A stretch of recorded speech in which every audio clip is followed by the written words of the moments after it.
अगर आप ईश्वर पर विश्वास रखते हैं और फिर भी आपके जीवन में सिर्फ दुख ही दुख आ रहा है, तो दोस्तों आप मेरा विश्वास मानिए। इसका मतलब ये है कि आपका समय, आपका वक्त बदलने वाला है। आपके जीवन में सिर्फ खुशियाँ ही खुशियाँ आने वाली है।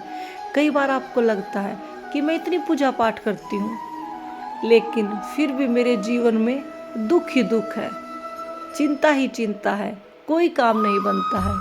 तो दोस्तों इस प्रसंग को बड़े ध्यान से सुनिएगा और समझिएगा, फिर देखना आपका जीवन बदल जाएगा। हरे कृष्णा दोस्तों, राधे राधे। एक बार एक साधु महात्मा थे जो अपने शिष्य के साथ चले ही जा रहे थे। चलते चलते रात हो जाती है। अब साधु महात्मा को प्यास लग गई थी, तो साधु महात्मा ने अपने शिष्य से कहा कि वो देखो, दूर खेतों में प्रकाश दिखाई दे रहा है। साधु महात्मा ने अपने शिष्य को कहा कि चलो वहाँ चलते हैं। तो साधु महात्मा अपने शिष्य के साथ प्रकाश की ओर चलते हैं, तो क्या देखते हैं, खेतों के बीचों बीच एक झोपड़ी बनी हुई थी।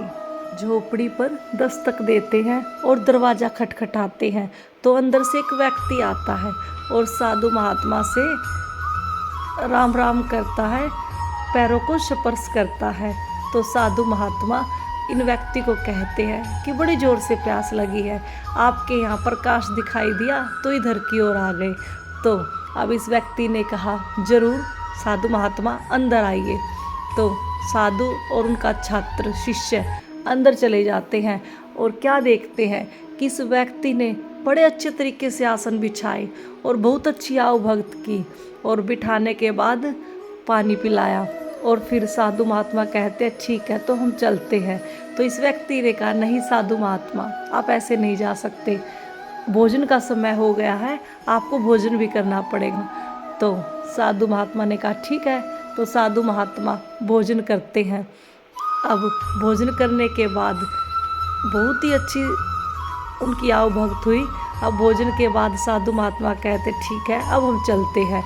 तो व्यक्ति ने कहा, नहीं महात्मा, अब बहुत रात्रि हो गई है, अब आप सुबह जाना, रात को आप यही विश्राम कीजिए। साधु महात्मा ने कहा ठीक है। साधु महात्मा ने कहा, तुम यहाँ काम करते हो, इतने बड़े खेत, इतनी सारी जगह और बीच में एक छोटी सी झोपड़ी। तो अब व्यक्ति ने कहा, नहीं साधु महात्मा, ये सारी ज़मीन मेरी है। तो साधु महात्मा ने कहा कि ज़मीन में कुछ बो तो नहीं रखा। तो अब व्यक्ति ने कहा कि साधु महात्मा, मेरे पास एक भैंस है जिससे मेरा गुजारा हो जाता है और मुझे कुछ भी करने की आवश्यकता नहीं पड़ती, इसलिए मैंने खेतों में कुछ नहीं बो रखा। तो साधु महात्मा ने कहा ठीक है। तो व्यक्ति बताता है कि मेरी भैंस इतना दूध देती है कि हम पी भी लेते हैं और बेच भी लेते हैं, घर का गुजारा बहुत अच्छा चला हुआ है। तो साधु महात्मा यह बात सुनकर अब विश्राम कर लेते हैं। जब आधी रात हो जाती है, सब सो जाते हैं, तो साधु महात्मा ने अपने शिष्य को हाथ लगाया और कहा कि इनको बिना जगाए, बिना बताए यहाँ चुपचाप निकल लेते हैं। तो शिष्य अपने गुरु के साथ बाहर निकलते हैं। तो अब साधु महात्मा अपने शिष्य को कहते हैं कि इस भैंस को खोल लो और चलो यहाँ से। तो अब शिष्य कहता है, नहीं महात्मा, ऐसा क्यों? गुरुजी, इन्होंने हमारा पेट भरा है, कितने अच्छे इंसान हैं और इनका गुजारा इसी भैंस से होता है, फिर ये क्या करेंगे? तो अब साधु महात्मा ने कहा कि इस भैंस की आवश्यकता यहाँ नहीं, हमारे गुरुकुल में है, हमारे आश्रम में है, बहुत सारे लोगों को दूध की ज़रूरत है, खोलो इसको और चलो यहाँ से। अब शिष्य कुछ बोल नहीं सकता था क्योंकि उनके गुरुजी जो थे। अब शिष्य ने चुपचाप भैंस को खोला और चुपचाप चल दिए, लेकिन शिष्य का मन बड़ा ही उदास था, शिष्य बड़ा परेशान था, लेकिन फिर भी गुरु की बात कैसे टाल सकते थे। तो वहाँ से भैंस को लेकर चल देते हैं और गुरुजी को फिर कहते हैं, गुरुजी ये हमने अच्छा नहीं किया। गुरुजी बोलते हैं कि मुझे सब पता है, क्या अच्छा है क्या बुरा है। अब ऐसे ही यह शिष्य धीरे धीरे बड़ा हो जाता है, समय गुजरता रहता है। अब शिष्य बड़ा हो गया था, ईश्वर के खूब भजन कीर्तन करता था, लोगों को कथाएं सुनाता था। अब शिष्य को एक ही बात थी कि मुझसे जीवन में एक ही गलती हुई है, वहाँ से भैंस चोरी करके लेके आने में साथ देने की। तो शिष्य को सब समझ में आता है और सोचता है कि मैं क्यों ना अपने इस पाप को धो लूँ, मैं उस व्यक्ति से जाकर क्षमा मांग लूँ। अब शिष्य ऐसा ही करता है।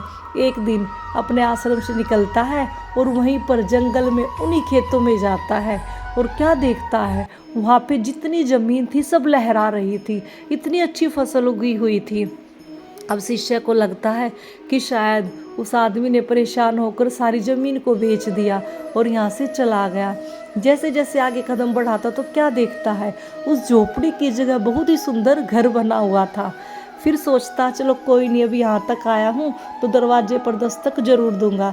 जैसे ही दरवाजे को खटखटाता है तो अंदर से वही व्यक्ति निकल कर आता है।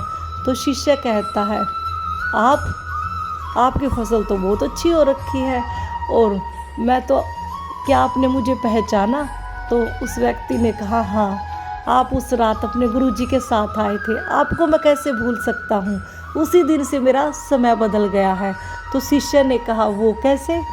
तो उस आदमी ने कहा, उस रात मेरी भैंस चोरी हो गई थी और मैं मरता पड़ता क्या नहीं करता, मैं बहुत ही ज़्यादा परेशान था।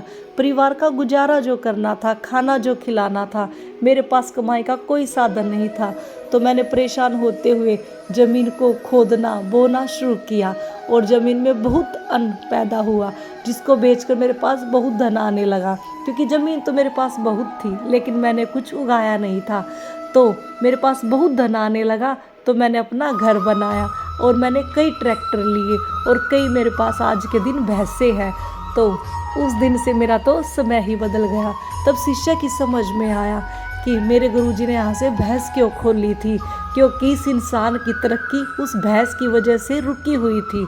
इनका समय रुका हुआ था क्योंकि इस व्यक्ति को लगता था कि ये भैंस इनका जीवन यापन कर रही है, इसलिए व्यक्ति कोई कार्य नहीं करेगा। मेरे गुरुजी ने जो किया बहुत अच्छा किया। अब इस शिष्य की समझ में सब आ गया था और शिष्य वहाँ से खुशी खुशी चला जाता है। तो दोस्तों, ऐसा ही हमारे जीवन में है, सबका गुजारा हो जाता है, सबको 2 टाइम खाने को रोटी मिल जाती है, लेकिन जब हमें ये लगता है कि हमारा गुजारा चला हुआ है तो इंसान कुछ भी कार्य करने की कोशिश नहीं करता है और हमारा समय वहीं के वहीं रुक जाता है। लेकिन दोस्तों, ऐसा समय कभी नहीं होना चाहिए कि अपने जीवन को आप वहीं पर ठहरा दो। कुछ कार्य करने की कोशिश कीजिए जिससे आपकी तरक्की हो। अगर हम कोशिश ही नहीं करेंगे तो तरक्की कहाँ से आएगी। दोस्तों, हमारे जीवन में भी जैसे भैंस ने उस व्यक्ति का समय रोक रखा था, हमारे पास भी कुछ ऐसा साधन होता है जो हमारी तरक्की को रोक देता है। हमारा बिल्कुल मन नहीं करता है कि हम कुछ कार्य को करें क्योंकि हमें लगता है कि जीवन यापन तो हो रहा है। तो ये जो भैंस गुरुजी ने, साधु महात्मा ने इस व्यक्ति की खोली थी, तो अगर आपके जीवन में भी ऐसा कुछ है, उस कार्य को आप खोल दीजिए और अपनी तरक्की की ओर बढ़ना चाहिए।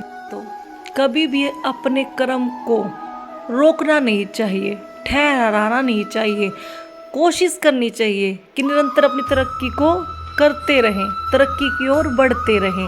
देखो, उस व्यक्ति की भैंस चोरी हो चुकी थी लेकिन व्यक्ति ने अपना कर्म बंद नहीं किया। कितना ईश्वर में विश्वास था, कितना ईश्वर पे विश्वास किया, सिर्फ अपने कर्म की ओर अग्रसर हुए। अगर हमारा विश्वास ईश्वर पर मजबूत है और हम अपना कर्म करते रहते हैं तो दोस्तों, तरक्की मिलनी तो संभव है। तरक्की तो कभी भी रुक सकती नहीं। उस व्यक्ति की तो कैसे तरक्की रुक सकती है जिसकी नाव के मझधार, जिसकी नाव चलाने वाले ही ठाकुर जी हैं, जिनका ईश्वर पर परम विश्वास है। जो ईश्वर पर विश्वास करते हैं, ऐसा कैसे हो सकता है कि उसको तरक्की नहीं मिलेगी। बस आवश्यकता है तो सिर्फ कर्म की।